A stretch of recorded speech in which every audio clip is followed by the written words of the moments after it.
Last time on our Persian run, Boss Kaio voted for center, and so we took the center Pokeball, which gave us a Nidoqueen. We missed out on Rhydon and Electrode, we'll get them in a later video, but today let's take Nidoqueen and see how it does against Rival 5. Now, Nidoqueen's an amazing Pokemon because it starts off with Body Slam right at the beginning of the game. And look at all those TMs it can learn. This Pokemon is going to have a lot of chances. Now, we're going to do this a little differently than we usually do. We're actually going to start a brand new game today. And I'm going to name our rival Boss Kai in honor of Boss Kaio for dropping that comment. Thank you so much for helping us choose our Pokemon this week. If you want to help us choose next week's Pokemon, just stick around to the end and I'll give you the details on how to vote. So, anyway, we are going to set up with our Nidoqueen. We're just going to drop the name there and get into the game. So, all the early game stuff is pretty much the same as usual, so let's just break down the stats. Nidoqueen has really solid stats all the way around. And, like I said, its starting game move pool is incredible. So here we're going to take a look at our Nidoqueen and see that we do in fact have Body Slam, which is going to make Rival 1 super easy. We just Body Slam him down, no problem. And now we can get on to Brock. Brock is a fairly easy battle with Nidoqueen. We just need to set up a couple of Tail Whips and then start Body Slamming the Geodude down. Against Onix, we need to get a Body Slam to paralyze it as soon as possible, because paralysis lowers its speed, and that speed drop is permanent. Full heals don't restore it. You can see now we're actually outspeeding the Onix every turn. And once we're outspeeding, we can avoid hitting it when it uses Bide, and now it's just a matter of slowly whittling it down. And there we go. We have gotten through Onix. Now, we can make our way on to Team Rocket in the Mount Moon. They're no problem. Body Slam completely wrecks them, and we resist poison type moves 4 times, so no problem there. So next up is Misty. And you might think Misty would be easy with Body Slam. No, she takes us out right away.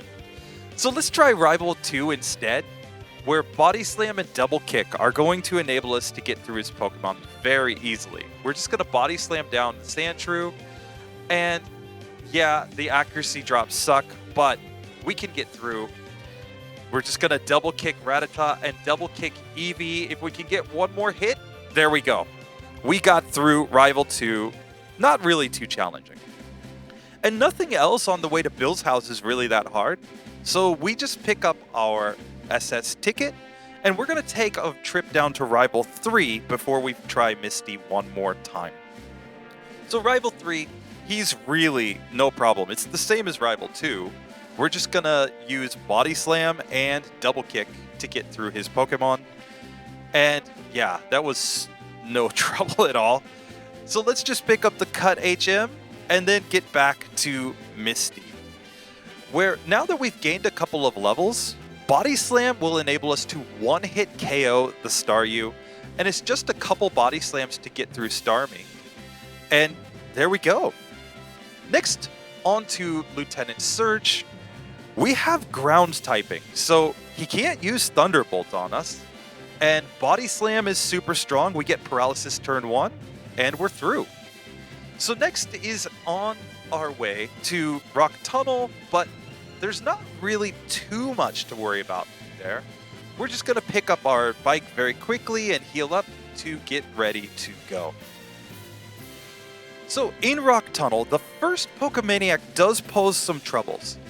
Cubone knows ground type moves, and Slowpoke uses Confusion, but we are strong enough to get through. Against the Self-Destruct Hiker, we've got Double Kick and Body Slam. This is no trouble. We just Double Kick his Pokemon down, and we're through. So next, Rival 4, and Fearow doesn't really cause us any trouble. We're just going to use Double Kick. It might Mirror Move us, but that's fine. Then Body Slam on the Magnemite. We're going to use some Body Slams here on Shelter as well to take it down. And now we're going to Body Slam on the Sandshrew and Double Kick the Eevee. We get through super easily. And I was feeling really confident at this point, so how about Erica? Well, we get into the battle with Erica, and Tangela absolutely takes us down to low health. We get all the way to Gloom, and a Petal Dance wrecks us. Can we try this again? Maybe we just needed better luck. Well, no. We're going to still set up our Body Slams here, but Mega Drain is doing so much damage, and we take a Razor Leaf. We're not getting through that one, guys. So let's do the Rocket Timeline instead. Here, we're just going to lead off with a lot of Body Slams against Team Rocket. On the Giovanni, we can use Double Kick and Body Slam. I don't know why I used Body Slam on Onyx. It was just autopilot. We should have used Double Kick. Double Kick wrecks all of his Pokemon, and we get through. And now it's on to the Pokemon Tower, and let's see if we can save Mr. Fuji. So here, we're actually going to be using Rock Slide to get through the Ghastlies. We can't get Earthquake until we get to Silphco. So Rock Slide's the best that we can do. And here, Team Rocket at the top is no problem. We're just going to Body Slam them and Double Kick them down. Really no trouble whatsoever in this part. So the only part we've struggled so far is actually Erica. But maybe we can just skip her. Maybe we can just make our way straight to Rival 5. So we get into the Silphco. We're going to fight the one Rocket Grunt that we have to battle, get the card key, and go to Rival 5. So here, we're going to lead off with Body Slam. And we get Paralysis turn 1. That's amazing. But Sandslash does a lot of damage. So let's try a different strategy. I decided to get Horn Drill. Horn Drill one-shots all 3 of his first 3 Pokemon. Then against Kadabra, we just need to survive a hit and get off a Body Slam, and it's Horn Drill on Flareon. And there you go, ladies and gentlemen. Nidoqueen has beaten Rival 5. But wait, you guys may have noticed there's a lot of video left. And you also may have noticed that this is a rather weak-looking Nidoqueen, isn't it? Well, that's because this is a full game run, folks.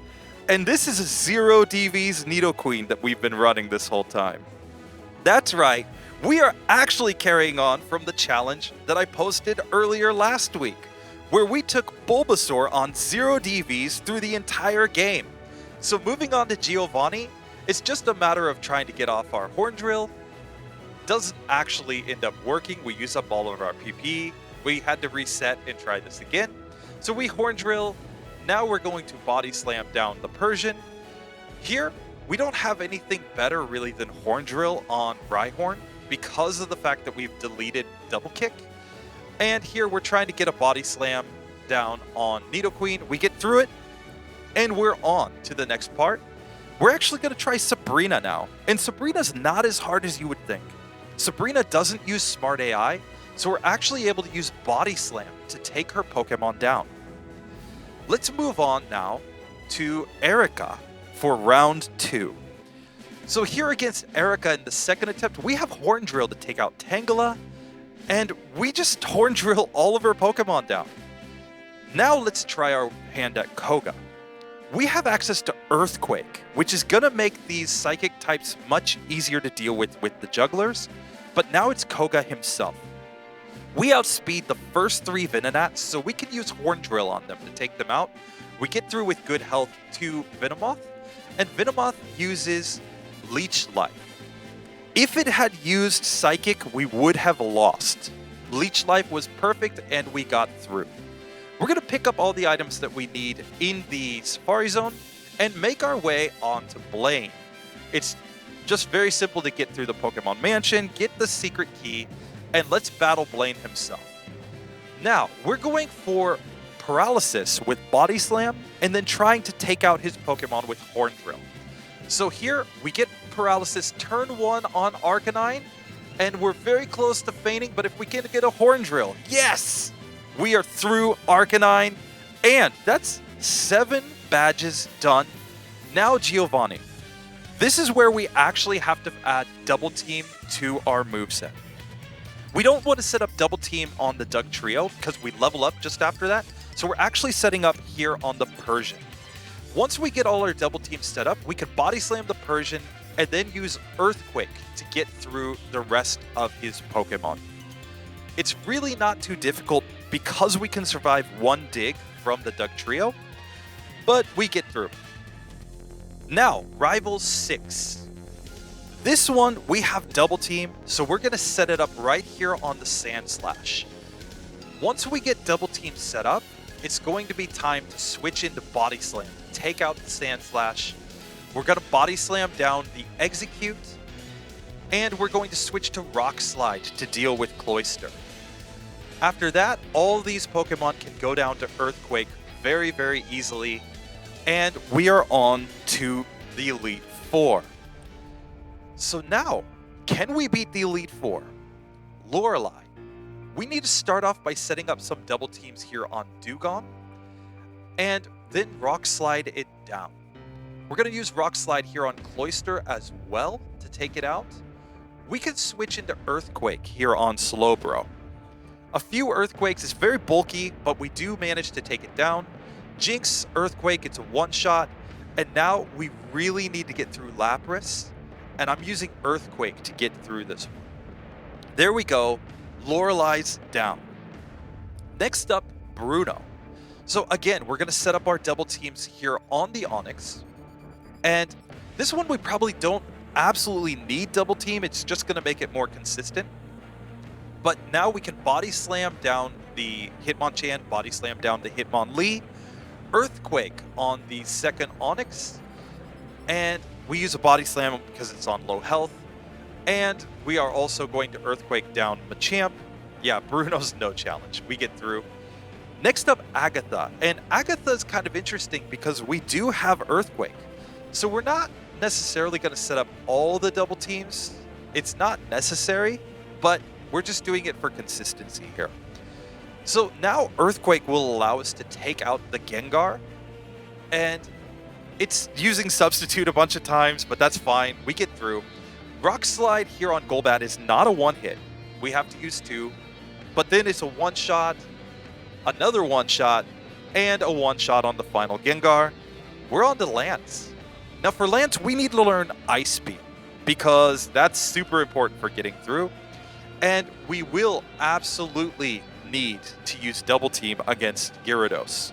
Gyarados uses Hydro Pump, and if it hits us even once, we're dead. So we're going to set up our double teams right here. We get a lucky run where we don't take any Hydro Pumps as we get set up, and we can switch into Body Slam to take it out. Here we level up, so we lose all of our badge boosts. That's fine. 2 Ice Beams will take out each of the Dragonairs, 2 Ice Beams to take out Aerodactyl, and 2 Ice Beams to get Dragonite. And we froze 2 of the dragons in that run. That's amazing. Now against Rival 5, we've replaced Ice Beam with Blizzard. Blizzard allows us to one-shot Sand Slash.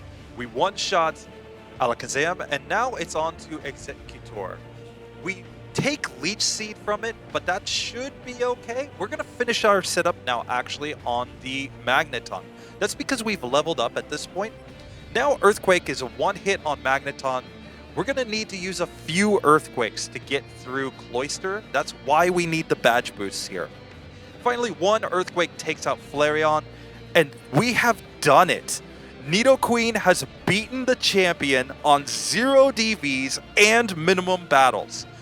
Better yet, we haven't used any rare candies or vitamins in this run, and we've still managed to get through with this 0 DVs Nidoqueen, which means there's 1 challenge left. Mewtwo. So here with our Nidoqueen, we're going to replace 1 move. We're going to replace Earthquake with Fissure, a 1-hit KO move. Now people who know Gen 1 might be saying, what? Mewtwo is level 70, it's going to outspeed you. You can't use that. Well, yes we can. We set up a couple of double teams, then set up Body Slam. We need to paralyze the Mewtwo, and then Fissure is a 1-hit KO. We have beaten Mewtwo with a Nidoqueen. That's right, a level 54 Nidoqueen has beaten a level 70 Mewtwo. We have done it, folks. This run is finished. Now, I hope you enjoyed today's run. If you did, like and subscribe. But before you go, stick around because we are going to select our next Pokemon. Let's check it out.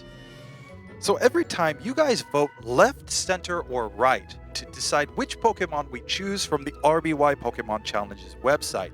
And this week, our good friend Andrew Palmer dropped a vote for right. So let's see which Pokemon we get in the right Pokeball.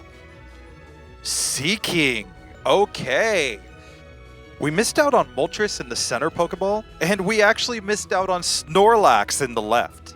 Anyway, that's pretty incredible, but next week we'll be back with a run with Seeking. Now, next week is probably just going to be a Rival 5 run, guys. Sorry to drop the surprise on you with Nidoqueen. I just got a little excited after having completely wrecked the game with Bulbasaur. Could Nidoqueen do the same thing? Anyway, that does it for today's episode. I hope you enjoyed. Like, subscribe, and I'll see you in the next one. Later.